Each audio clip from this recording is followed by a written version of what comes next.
Hi అండి, అందరికీ నమస్కారం. ముందుగా వీడియో చివరి వరకు చూసి లైక్ చేసి షేర్ చేయండి. ఇప్పుడు మనం హోమ్మేడ్ కాటుక తయారీ విధానం చూద్దామండి.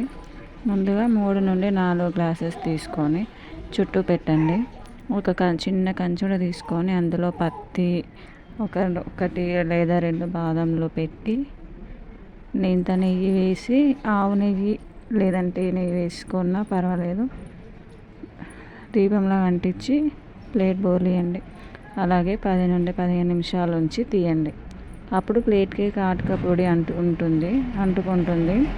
అది స్పూన్తో తీసుకొని ఒక చిన్న డబ్బా పాత కాటుక కాయలో స్టోర్ చేసుకోండి. ఒక డ్రాప్ నెయ్యి వేసి మిక్స్ చేయండి. అంతే అండి, హోమ్మేడ్ కాటుక తయారవుతుంది. Thank you for watching.